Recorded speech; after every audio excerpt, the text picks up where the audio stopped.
So government లెవెల్లో అధికారులేమో ప్రభుత్వాధికారులందరూ pharma city అనేది ఒక డెవలప్మెంట్కి నాంది అని అంటారు.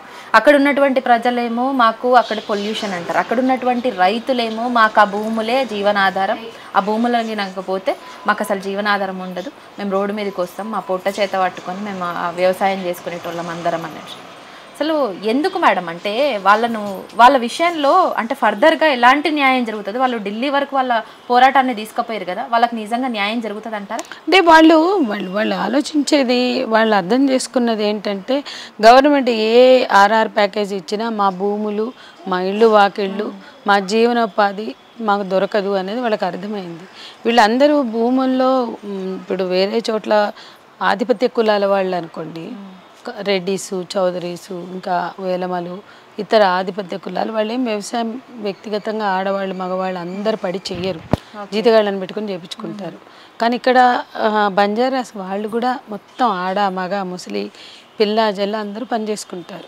అట్లా కష్టపడి డెవలప్ చేసుకున్న భూములు. ఎక్కడైనా తెలంగాణలో వ్యవసాయం అంత నిబద్ధతతో వాళ్ళే చేస్తారు, చాలా హార్డ్ వర్క్ కూడా చేస్తారు. మిగతా ఆధిపత్య కులాలకి లేని కల్చరు కింద దళిత, బీసీ లేదా ఎస్టీ కుటుంబాల్లో ఉండేది ఏంటంటే వర్క్ కల్చర్ వాళ్ళకు ఉంటుంది.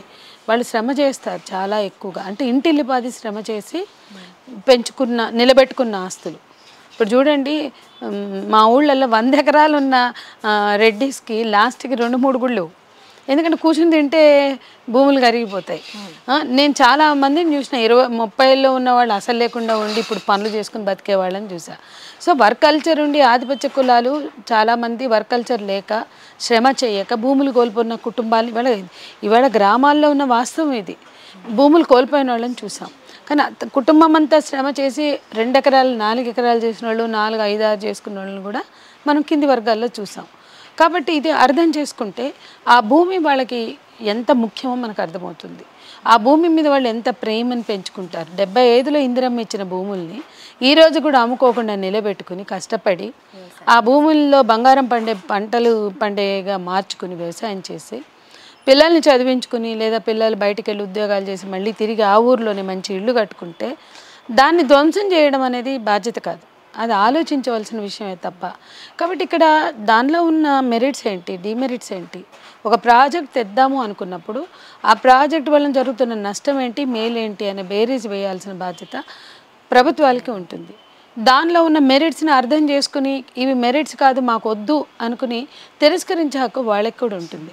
ఖచ్చితంగా ఈ మంచి చెడుల బ్యాలెన్సింగ్లో భాగంగానే ప్రాజెక్టులు ఉండాలి తప్ప ఒక బుల్డోజింగ్ గాను టెర్రరైజ్ చేసి అక్రమ కేసులు పెట్టి భయపెట్టి నిర్బంధాలు ప్రయోగించి చేస్తే కుదరదు అని మేము చెప్పదలుచుకున్నాం. సో వాళ్ళు భూములు ఇయ్యమంటారు, వీళ్ళు భూములు గుంజుకుంటామంటారు. ఫర్దర్గా నిజంగా అక్కడ ప్రాజెక్ట్ వచ్చే ఛాన్సెస్ ఎక్కువగా కనిపిస్తున్నాయా, లేదంటే చచ్చినా సరే మేము మా పొలాలను వాళ్ళకి ప్రభుత్వానికి ఇయ్యము అన్న అక్కడ ఉన్నటువంటి 5 గ్రామాలకు సంబంధించిన ఫార్మా కంపెనీ బాధిత కుటుంబాలకు సంబంధించిన వాళ్ళకి న్యాయం జరుగుతుందంట?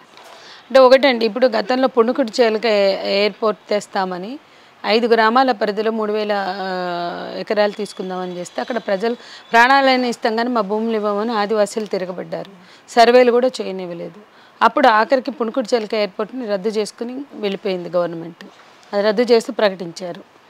అట్లాగే అనేక చోట్ల ఇప్పుడు మా చరిత్రలో వైజాగ్లో జిందాల్ ప్లాంట్ తెచ్చినప్పుడు పెద్ద ఎత్తున ప్రజలు పోరాడుతున్న బలవంతంగా ట్రెంచింగ్లు చేస్తూ గోతులు తవ్వుతూ పెద్ద దుర్గామాత అట్టతో పెట్టి చేస్తుంటే మన మహిళా సంఘం కార్యకర్తలు, పిఓడబ్ల్యూ కార్యకర్తలు స్థానిక మహిళలతో కలిసి దాన్ని కూడా వేసి చేశారు దుర్గామాత బొమ్మని. అట్లా కేసులు జైళ్ళు కూడా వెళ్ళైనా అక్కడ జిందాల్ వెనక్కి వెళ్ళాడు. అట్లా మనం చూస్తే వేదాంత వెనక్కి వెళ్ళే వరకు రాహుల్ గాంధీ సైతం కలిసి వచ్చాడు ప్రజా ఆందోళనలో. అది యూపీఏ గవర్నమెంట్ పెట్టింది వేదాంత ప్రాజెక్టు, చిదంబరంకి సంబంధించిన వాళ్ళు. కానీ ప్రజా ఆందోళనకి తలవొగ్గి రాహుల్ సైతం ఆ ప్రాజెక్టును వెనక్కి తీసుకోమని చెప్పడం, ఆఖరికి ప్రభుత్వం వెనక్కి తీసుకుంది. అట్లా చరిత్రలో ప్రజా ఆందోళనలు ఉన్న చోట వెనక్కిపోయిన దాఖలాలు ఉన్నాయి. బలవంతంగా ప్రాజెక్టులు పెట్టి ఆఖరికి ప్రభుత్వాలు కూలిపోయిన దాఖలాలు కూడా ఉన్నాయి. మనం అన్నీ చూస్తున్నాం. కాబట్టి ఇప్పటికైనా ప్రజలను కన్విన్స్ చేస్తే ప్రాజెక్ట్ కానీ ప్రజల మీద స్వారీ చేసి భయభ్రాంతులు గురి చేస్తే ప్రాజెక్టు ముందుకు వెళ్ళదు.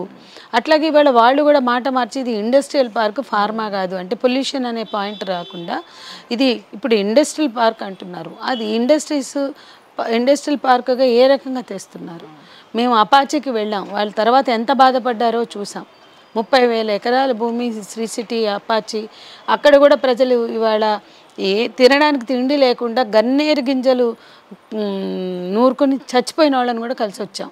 అట్లా వాడరేవు నిజాంపట్నం వాడరేవు నిజాంపట్నం పక్కన 36,000 ఎకరాలు భూమి తీసుకుంటూ మత్స్యకారులను సైతం డిస్ప్లేస్ చేస్తుంటే తీరం మా కన్నతల్లి, సముద్రం మా పుట్టిల్లు, మాది పేగు బంధం, గవర్నమెంట్ కుక్క చావు చేస్తుంది మా జోలికి వస్తుందని మాట్లాడారు. ఆ తర్వాత ఆ ప్రాజెక్టు రాజశేఖర రెడ్డి చనిపోయాక వెనక్కి వెళ్ళిపోయింది. అది కూడా వెనక్కి వెళ్ళింది వాన్పెక్.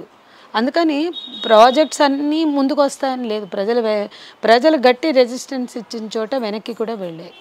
రెండోది వాళ్ళు నిలబడకుండా వాళ్ళని మేము ఇప్పుడు మాకు చైతన్యం ఉందో లేదా మాకు అర్థమయ్యి ఇప్పుడు ఇథనాల్ ఉంది, ఇథనాల్లో బాబురావు సార్ లాంటి వాళ్ళు ఎక్స్ప్లెయిన్ చేస్తున్నారు సైంటిస్టులు. దాంట్లో ప్రజలు అర్థం చేసుకుని వ్యతిరేకిస్తే ప్రాజెక్ట్ రానిలే అది మనకు కూడా ఉపయోగపడుతుందని వాళ్ళు నమ్మితే వస్తుంది. దానికి వాళ్ళే బాధ్యులు అవుతారు, వాళ్ళే కాన్సిక్వెన్సెస్ అనుభవిస్తారు. ఇక్కడ కూడా మేము ప్రజలు నిలబడితే పోరాటం ముందుకు సాగుతుంది.